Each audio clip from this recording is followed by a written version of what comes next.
LIC முதலீடு மற்றும் காப்பீடு தொடர்பான அனைத்து சந்தேகம் மற்றும் விவரங்களுக்கு 8973777532 எண்ணை அணுகவும்.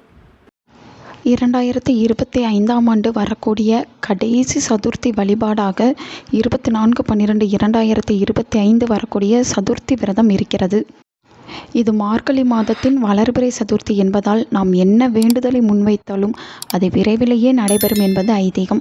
பொதுவாக வளர்பிறை சதுர்த்தி சமயத்தில் விநாயக பெருமானிடம் நமக்கு அதிக அளவில் எது சேர வேண்டும் என்று நினைக்கிறோமோ அதை கேட்க வேண்டும் என்றும், தேய்பிறை சதுர்த்தியில் தான் நம்முடைய கஷ்டங்களை கூற வேண்டும் என்றும் கூறப்படுகிறது. அப்படி செய்தால்தான் நம்முடைய வாழ்க்கை சிறப்பாக அமையும். இந்த வருடத்தின் கடைசி சதுர்த்தி அன்று நாம் எந்த முறையில் எதை கேட்டால் விநாயக பெருமான் செல்வ செழிப்பு அதிகரிக்கும், அந்த வழிபாடு எப்படி மேற்கொள்ள வேண்டும் என்பதை பற்றி தான் இந்த வீடியோவில் பார்க்க போகிறோம். விநாயக பெருமானுக்கு உரிய திதியாக சதுர்த்தி திதி திகழ்கிறது. வளர்பிறை சதுர்த்தியாக இருந்தாலும் தேய்பிறை சதுர்த்தியாக இருந்தாலும் அந்த சதுர்த்தி திரையில் விநாயக பெருமானை நாம் வழிபாடு செய்யும்போது நமக்கு பல நன்மைகள் நடைபெறும். பலரும் விரதம் இருந்து வழிபாடு செய்யும் வழக்கமும் வைத்திருப்பார்கள். இன்னும் சிலரோ ஆலயத்திற்கு மட்டும் சென்று விநாயக பெருமானை வழிபாடு செய்துவிட்டு வந்து விடுவார்கள். எப்படி இருந்தாலும் மார்கழி மாதத்தில் வரக்கூடிய வளர்பிறை சதுர்த்தி அன்று வீட்டில் இந்த முறையில் வழிபாடு செய்தோம் என்றால் செல்வ செழிப்புடன் நம்மால் வாழ முடியும்.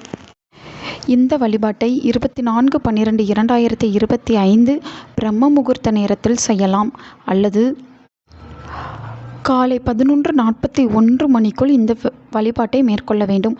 ஏனென்றால் சதுர்த்தி திதி காலை 11:41 மணி வரை தான் இருக்கின்றது.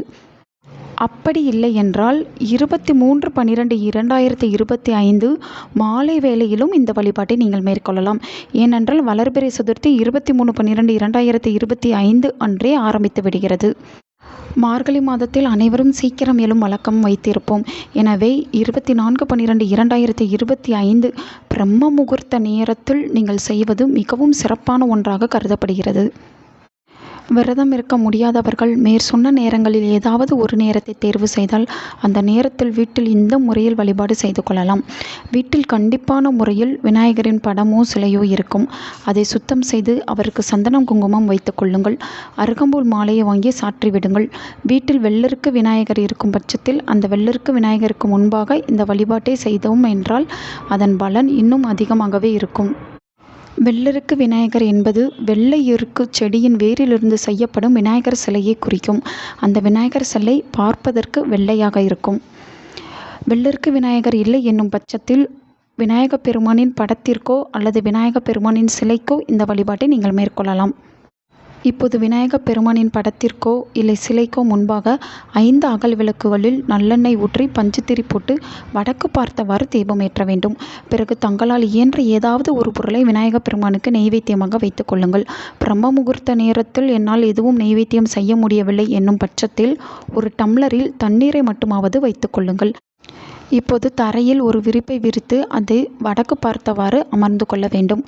பிறகு விநாயக பெருமானின் ஓம் விக்ன விநாயகா போற்றி, ஓம் ஓம் விக்ன விநாயகா போற்றி, ஓம் ஓம் விக்ன விநாயகா போற்றி, ஓம் என்னும் மந்திரத்தை தங்களால் இயலும் அளவிற்கு எத்தனை முறை வேண்டுமானாலும் கூறலாம். குறைந்தபட்சம் 21 முறை கூறியிருக்க வேண்டும். அதிகபட்சம் 108, 1008 வரை கூட கூறலாம். இந்த மந்திரத்தை கூறி முடித்த பிறகு சிறிது நேரம் கழித்து கற்பூர தீப தூப ஆராதனை காட்டி வழிபாட்டை நிறைவு செய்து கொள்ளலாம். இந்த வேளையில், அதாவது பிரம்ம முகூர்த்த நேரத்தில் நீங்கள் மேற்கொள்கிறீர்கள் என்றால் அந்த வேளையில் விநாயக பெருமானிடம் நீங்கள் என்ன வேண்டுதலை வைத்தாலும் அது நிச்சயம் நிறைவேறும். அதுவும் பணம் தொடர்பாக நீங்கள் வேண்டுதல் வைக்கும்போது அது உடனே நடைபெறும். எங்கள் வீட்டில் செல்வ செழிப்பு அதிகரிக்க வேண்டும், குடும்பத்தில் கஷ்டம் தீர வேண்டும் என்று விநாயக பெருமானை வழிபட்டு கற்பூர தீப ஆராதனை காண்பிட்டு வழிபாட்டை நிறைவு செய்து கொள்ளுங்கள். மார்கழி மாதத்தில் வரும் இந்த வருடத்தின் கடைசி வளர்பிறை சதுர்த்தி திதியன்று இந்த வழிபாட்டை நீங்கள் மேற்கொண்டீர்கள் என்றால் நீங்கள் கேட்ட வரம் உடனே கிடைக்கும், நல்லதே நடக்கும். உங்கள் நண்பர்களுக்கும் உங்கள் உறவினர்களுக்கும் இந்த வீடியோவை ஷேர் பண்ணுங்க. அவங்களும் இதை பற்றி தெரிஞ்சுக்கிடட்டும். ஆன்மீகம் டிவி தமிழ் சேனலை சப்ஸ்கிரைப் பண்ணுங்க.